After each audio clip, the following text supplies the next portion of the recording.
Good morning children और सभी stage में जो बैठे हैं ऑनरेबल मेंबर स्वाति जी, लाल भाई जी, डॉक्टर विष्णोई जी, डॉक्टर सुनील हंसोई, कर्नल शेखर जी और प्रिंसिपल मैडम मुजुमदार जी और रिस्पेक्टेड सब पेरेंट्स। जब मैं ये अतुल विद्यालय में आया, रात को हमको एक ड्राइवर लेकर विद्यालय का है, तो उनको हमने पहला क्वेश्चन था कि देखो अरे भाई इधर किधर लेके आए, आप तो हिल स्टेशन पे तो नहीं लेके आए ना हमें।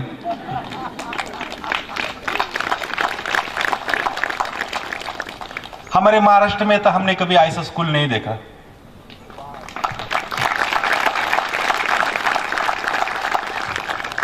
जो भी हमारे रूरल एरिया में स्कूल रहते हैं तो स्कूल को तो छत नहीं रहता, और जब सिटी एरिया में जो स्कूल है तो वो तो पूरे कंक्रीट के जंगल है।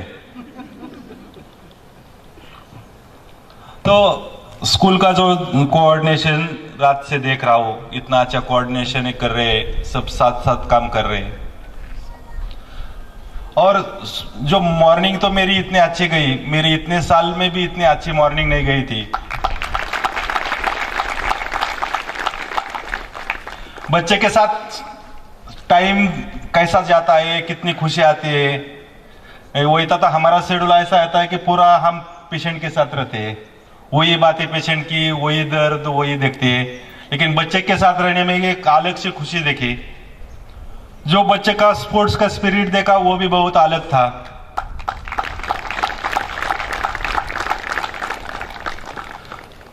सभी बच्चे स्पोर्ट्स में पार्टिसिपेट कर रहे थे। जो अनाउंसिंग करने वाला वो तो बहुत अच्छा लगा कि वो बार बार बोल रहा था, उन्हें मालूम नहीं है लेकिन जो भी बोल रहा था बहुत अच्छा बोल रहा था कि come on children you can do it.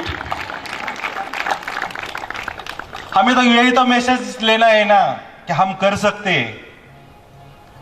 सब चीज ऐसा कोई नहीं दुनिया में कि जो हम कर नहीं सकते। तो वो बार बार बोल रहा था come on children you can do it. Sports में जब देखा हमने तो सब लड़का लड़की, बॉयज गर्ल दोनों भी भाग ले पार्टिसिपेट कर रहे थे। लेकिन सर हमने जो देखा ना इसमें, तो लड़कियां चीटिंग नहीं कर रही थी।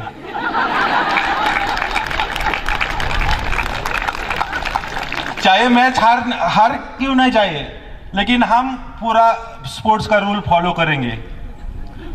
हम बॉयज को ऐसा नहीं बोल रहे कि वो चीटिंग कर रहे थे, लेकिन लड़कियां नहीं चीटिंग कर रही थी। तो हमें यही क्यों नहीं समझता कि हम लड़कियों को नहीं चाहते। ये हमारी सोच हम क्यों नहीं बदल रहे। हम इतने साल से हमारे प्रैक्टिस में वही देख रहे थे। जब भी कोई हमारे हॉस्पिटल में पेशेंट आता था, डिलीवरी के लिए पेशेंट आता था, सबकी यही सोच रहती थी रिश्तेदारों की कि लड़का होने वाला है, लड़का होने वाला है। लड़की हो सकती है उसके बारे में कभी नहीं वो लोग सोचते थे। डिलीवरी के टाइम लेबर रूम में माँ का पूरा ध्यान क्या होता है उसके ऊपर रहता था। लड़का हुआ, माँ खुश होते थे, रिश्तेदार खुश होते थे, पूरे हॉस्पिटल में मिठाई देते थे। लेकिन मेन प्रॉब्लम आता था लड़की होने के बाद।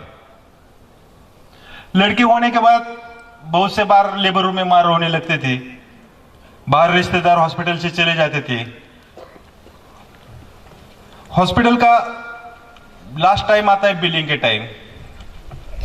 बिलिंग देने के टाइम तो कोई डॉक्टर, कोई हॉस्पिटल पेशेंट को अच्छा नहीं लगता, वो बात अलग है।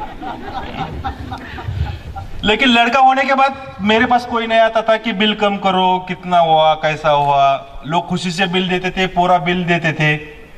लेकिन हमेशा प्रॉब्लम आता था कि लड़की होने के बाद कितना कैसा हुआ, हमारे पास पैसा नहीं है, इधर से थोड़ा लेते हैं, उधर से थोड़ा लेते हैं। वो हमेशा प्रॉब्लम हम देखते थे। हॉस्पिटल में कोई काम करने में ना सबसे बड़ी मुश्किल बात रहती थी कि सभी हॉस्पिटल में, ऐसा नहीं कि हमारे हॉस्पिटल में, ऑल इंडिया में हॉस्पिटल में जब कोई पेशेंट की डेथ हो जाती है ना हॉस्पिटल में, तो रिश्तेदारों को बताना बहुत मुश्किल काम रहता है क्योंकि उसमें रिएक्शन अच्छे नहीं रहते लोगों की। मुझे इतने सालों के प्रैक्टिस में मुझे ऐसा लगा कि एक लड़की हुई ये रिश्तेदारों को बताना एक डेथ डिक्लेयर करना जैसा ही काम है। उसमें भी उनकी क्यों रिएक्शन अच्छी नहीं रहती। हॉस्पिटल के बिलिंग देने में भी वही प्रॉब्लम, लोग लड़का होने के बाद खुशी से बिल देते थे, लड़की होने के बाद उनके पास पैसा नहीं रहता था।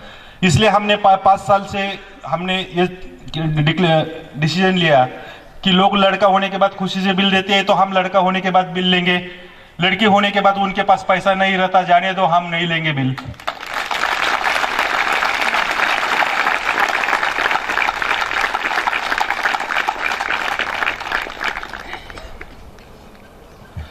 लड़के का जन्म का वो मिठाई देकर सेलिब्रेशन करते हैं तो हम लड़की का जन्म का सेलिब्रेशन करेंगे।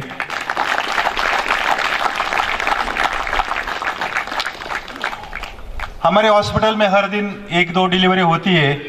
पिछले 5 सालों से लगभग 450 के ऊपर हमने डिलीवरी लड़की होने के बाद फ्री की है। वही प्रॉब्लम एनआईसीयू में रहता है, जैसा बड़े लोगों का आईसीयू रहता है ना, वैसा ही जब प्रीमैच्योर बेबी का एनआईसीयू रहता है। लोग लड़का होने के बाद उनको ट्रीटमेंट अच्छी करते, बड़े बड़े इंस्टीट्यूट में लेके जाते थे, लेकिन लड़की होने के बाद उनको ट्रीटमेंट की जरूरत रहती थी तभी वो घर लेके जाते थे। इसलिए हम एनआईसीयू का भी बिल नहीं ले रहे हॉस्पिटल से।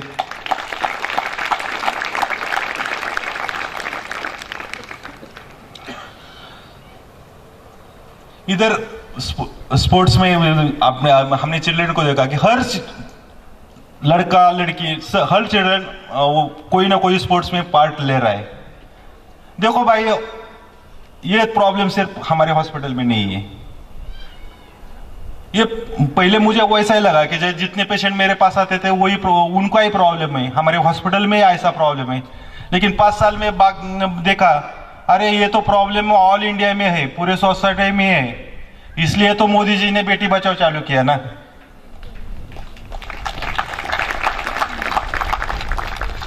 लेकिन सिर्फ मोदी जी कुछ ये काम नहीं कर सकते, या सिर्फ हमने एक हॉस्पिटल में चालू किया उसके वजह से भी ये प्रॉब्लम सॉल्व नहीं होगा। हर जैसे सब बच्चे स्पोर्ट्स में पार्टिसिपेट हो रहे, वैसा ही ऐसा प्रोग्राम, ऐसे हमारी सोच हर घर में चेंज होना चाहिए। हमारी सोच हम खुद से चेंज होना चाहिए। हम खुद लड़की होने के बाद हमारे घर में खुश होना चाहिए, तभी तो ये सोसाइटी चेंज हो जाएगी। अपने पिछले 3-4 महीने से लगभग देश के सारे डॉक्टरों से कांटेक्ट कर रहे हैं, उनको साथ ले रहे हैं। चाहे उन सबको मालूम है कि हम लड़के होने के बाद 5 साल से बिल नहीं रहे हैं, तो हम सभी को यही बोल रहे हैं कि ठीक है, आप एक तो डिलीवरी फ्री कर सकते हैं लड़के होने के बाद। तो पिछले 4-5 महीने में पूरे देश से लगभग 7,000 के ऊपर डॉक्टरों ने हमें साथ दिया।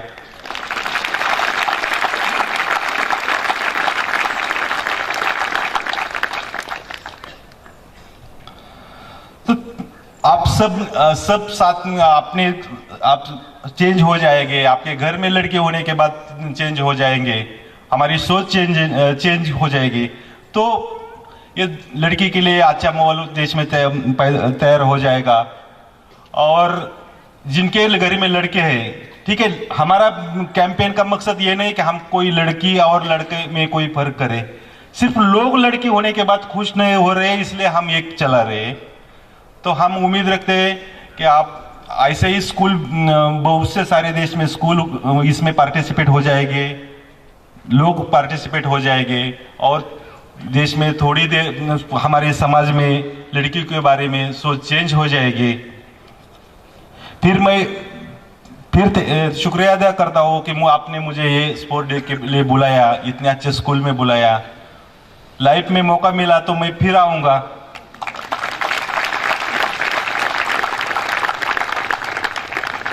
Thank you.